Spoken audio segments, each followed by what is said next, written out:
अस्सलाम वालेकुम class tenth I am your teacher Fatima. Class tenth, जैसा कि आपको मालूम होगा कि लास्ट वीक हमने आपकी किताब का हिस्सा नसर जो वो स्टार्ट किया था और हिस्सा नसर का सबक नंबर 1 हमने मिर्ज़ा मोहम्मद सईद पढ़ा था। उम्मीद करती हूँ कि आपने सबक नंबर 1 को अच्छे से याद कर लिया होगा। प्लस स्टूडेंट्स, आज हमने आपकी किताब का सबक नंबर 2 जो है नज़रिया पाकिस्तान, वो स्टार्ट करना है। स्टूडेंट, नज़रिया पाकिस्तान क्या है? नज़रिया पाकिस्तान का जैसे कि आप सबको मालूम होगा कि नज़रिया पाकिस्तान जो था किसी नज़रिया क्या होता है कि नज़रिया होता है किसी कौम की इज्तिमाई सोच और फ़िक्र को हम नज़रिया कहते हैं। इस वक्त बरसगी में दो कौमी आबाद थीं, एक हिंदू थे और दूसरे मुसलमान थे। हिंदू जो थे वो बुतों की पूजा करते थे और मुसलमान जो थे वो अल्लाह ताला की इबादत किया करते थे। तो इन दोनों कौमों को एक जगह पर रखना, यकसा रखना जो है वो नामुमकिन था। तो इसी वजह से जो है दो कौमी नज़रिया वजूद में आया था। जैसे कि बाज़ आप लोग पाक स्टडी की बुक्स में पढ़ के आ चुके हैं नज़रिया पाकिस्तान, तो आपको मालूम होगा कि नज़रिया पाकिस्तान को हम दो कौमी नज़रिया भी कहते हैं। तो इसी नज़रिए की बिना पर पाकिस्तान जो है वो 14 अगस्त 1947 को वजूद में आया था। और पाकिस्तान की कौमियत बुनियाद, जैसे कि आपको पता होगा कि पहले कलमे हमारा ला इलाहा इल्लल्लाह मुहम्मद रसूलुल्लाह पर है। तो स्टूडेंट, आज हमने आपके सबक में यही चीज़ पढ़नी है कि नज़रिया पाकिस्तान का आखिर मकसद क्या था, हमने नज़रिया पाकिस्तान जो है वो क्यों पेश आया, क्यों उसका वजूद में आना ज़रूरी समझा गया। ठीक है स्टूडेंट्स, आप अपनी किताब का सफ़र नंबर 21 लिए ताकि हम बाकायदा आगाज़ करें। ये था मुख्तसर तारुफ गुलाम मुस्तफ़ा ख़ान का। अब यहाँ पे आपको बुक का पेज नंबर 21 निकालें तो आपको मुकम्मल तारुफ जो है वो नज़र आ रहा होगा। प्लस आपको लाइंस भी मार्क हुई भी नज़र आ रही होंगी। आपने इन लाइंस को जो है फॉर MCQs मार्क कर लेना है। ठीक हो गया स्टूडेंट्स। अब स्टूडेंट्स, आप अपनी किताब का सफ़र नंबर 22 निकालें ताकि हम सबक का बाकायदा आगाज़ करें। सबक का बाकायदा आगाज़ करने से पहले यहाँ पे स्टूडेंट्स आपको बताती चलूँगी कि आपका जो सबक है वो मुख्तलिफ़ हिस्सों में जो है वो डिवाइड किया गया है। यानी कि जैसे हम पैराग्राफ, हर पैराग्राफ में हमें एक एक हालात बयान किए गए हैं जो जिसकी वजह से नज़रिया पाकिस्तान का वजूद में आना बहुत ज़रूरी था। तो यहाँ पर आपको अगर पहला पैराग्राफ जो है वो बताती चलूँ तो इसमें मुसलमानों की रवादारी के बारे में हम पढ़ेंगे। ठीक हो गया स्टूडेंट्स। तो आप अपनी पेंसिल जो है वो अपने हाथ में पकड़ लीजिए ताकि जो मीनिंग्स मैं साथ साथ बोलती जाऊँ आप उन मीनिंग्स को नोट डाउन करते जाएं। मुसलमानों ने हमेशा रवादारी को अपना शेवा बनाया। शेवा यानी कि शुआर और रवादारी यानी कि बर्दाश्त। उम्मीद करती हूँ स्टूडेंट्स आपको नज़र भी आ रहा होगा। लेकिन जब कफ़रुल अल्हाद यानी कि दीन से फिर जाना गलबा हासिल करना चाहता है तो मुसलमान इसके मुकाबले के लिए डट कर खड़ा हो जाता है। डट कर खड़ा हो जाता है यानी कि मुकाबला करना। बादशाह अकबर की बेजा रवादारी, बेजा नजायज़ और मुल्की सियासत में हिंदुओं के अमल दखल की वजह से मुल्क में काफराना तौर तरीके इस कदर राइज हो गए थे, राइज हो गए यानी कि जारी हो गए, और अमल दखल यानी कि दखल अंदाजी करना इस कदर राइज हो गए थे कि मुसलमानों की आज़ादी खुद इनके दीनी मामलात में भी ख़त्म हो गई थी। चनाचे अकबर के आखिरी दौर में इस्लाम की सरबुलंदी के लिए हज़रत मजदद अलिफ़सानी खड़े हुए। यहाँ पे स्टूडेंट आपको ब्लॉक में 1 नज़र आ रहा होगा और यहाँ अगर आप बुक के लास्ट पे देखें तो आपको मजदद अलिफ़सानी जो है वो बता रही हैं कि नक्शबंदी सिलसिले की अहम शख्सियत। ठीक हो गया स्टूडेंट्स, आगे स्टूडेंट चलते हैं। इस्लाम की सरबुलंदी यानी कि तरक्की के लिए हज़रत मजदद अलिफ़सानी खड़े हुए। आपने जहांगीर के ज़माने में महज दीन की खातिर कैदोबंद की सख्तियाँ झीली यानी कि बर्दाश्त की, तकलीफ़ें मुश्किलात बर्दाश्त की और इस्लामी कदरों क्या आदाब को नए सिरे से फ़रोग दिया, तरक्की दी। इनके असर से शाहजहाँ और इसके बाद इसका बेटा औरंगज़ेब दीन का खादिम बना यानी कि खिदमत करने वाला। लेकिन औरंगज़ेब के बाद ही इसके बेटों के बाहिमी आपस निफाक के ना इत्तफाकी और कमज़ोरी की वजह से मुगलिया सल्तनत का ज़वाल शुरू हो गया यानी कि पस्ती का दौर।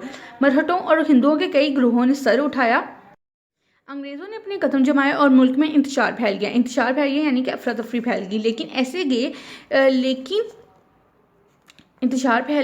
ऐसे गए गुजरे हालात में भी कौम को फ़रोग देने और इस्लाम को सरबुलंद करने के लिए कोशिशें जारी रहीं। चनाचा मैसूर के माँ करें इस लाइन को, मैसूर के सुल्तान हैदर अली और इसके बेटे सुल्तान टीपू ने न सिर्फ हिंदुओं और अंग्रेज़ों का मुकाबला किया बल्कि अफ़गानिस्तान, तुर्की और फिर फ्रांस को भी अपने साथ शामिल करने की कोशिश की। लेकिन मुल्क के दूसरे सरदारों ने साथ नहीं दिया और इन्हें कामयाबी हासिल ना हो सकी। यहाँ तक स्टूडेंट, जहाँ से लाइन स्टार्ट होती है वहाँ फुल स्टॉप के लास्ट तक अपने लाइन को मार्क करना है। उसके आगे है स्टूडेंट्स, ये था मुसलमानों की रवादारी। अब हम अगला पढ़ने लगे हैं जहाँ से मुसलमानों के या मुस्लिम जो अक़लियत है या इक़दार जो है उसके ज़वाल का आगाज़ हुआ था। इसी ज़माने में शाह वली अल्लाह दहलवी और इसके साहबजादों ने मुसलमानों की अखलाकी और माशी मार्कर इस लाइन को भी माशरती बुराइयों को दूर करने के लिए एक तहरीक शुरू की। फिर इनके पोते शाह इस्माइल ने भी अपने मुर्शिद सैयद अहमद बरेलवी के साथ इस्लामी असूलों को दोबारा राइज करने के और मुल्क को गुलामी से आज़ाद कराने की कोशिश में 1831 यानी कि 1831 में अपनी जानें कुर्बान की। यहाँ तक मार्कर इस लाइन लाइन को, ताहम उन्होंने मुसलमानों के दिलों में जोश और वलवला पैदा कर दिया। चनाचे मार्कर इस लाइन को 1857 की जंग आज़ादी में मुसलमानों ने फिर अपने कदम जमाने की कोशिश की, लेकिन अंग्रेज़ी इक़्तिदार क्या होता है, हुकूमत, ठीक हो गया, इक़्तिदार मुस्तहकम हो चुका था, मुस्तहकम यानी कि मजबूत हो चुका था, इसलिए इन्हें कामयाबी ना हो सकी। अब यहाँ पे मुसलमानों के ज़वाल तक हमने पढ़ा। आगे सर सैयद अहमद खान ने जो काविश की थी मुसलमानों के लिए वो हम पढ़ने लगे हैं। इस ज़माने में सर सैयद मजबूर है अंग्रेज़ों से मुफाहमत यानी कि सुलह को गनीमत जाना, बेहतर ख्याल करना। और मुसलमान पेज नंबर आप लोग आ जाएँ 23 पर। कौम की इखलाकी और तहजीबी इस्लाह पर, इखलाकी और तहजीबी क्या है, यानी कि उनके रहन सहन के जो मुतल्लिक बात, वो इखलाकी और तहजीबी इस्लाह पर तवज्जो दी और इनके दिलों से एहसास कमतरी को दूर करने की कोशिश भी की। 1858 में मार्कर इस लाइन 1885 में हिंदुओं ने कांग्रेस की बुनियाद डाली। यहाँ तक मार्कर ने और जाहिर ये किया कि वो मुल्क की तमाम कौमों को इनके हकूक़ दिलवाएंगे, लेकिन बाद में पता चला कि वो सिर्फ अपने हकूक़ का तहफ़्फ़ुज़ चाहते हैं। उन्होंने मुसलमानों को इनके कारोबार से महरूम करने की कोशिश की और वो सरकारी मुलाजमतों पर भी काबिज हो गए यानी कि कब्जा कर लिया। नेज़ उन्होंने मुसलमानों की मुश्तरका ज़ुबान उर्दू के मुकाबले में हिंदी को कायम कर दिया। मार्कर इस लाइन को भी सर सैयद ने मुसलमानों को हिंदुओं की कांग्रेस और इनके सियासत से अलहदा करने की कोशिश की और इनके एक दोस्त मौलाना मोहम्मद कासिम ने देवबंद में मुसलमानों की दीनी तलीम की तवज्जो दी।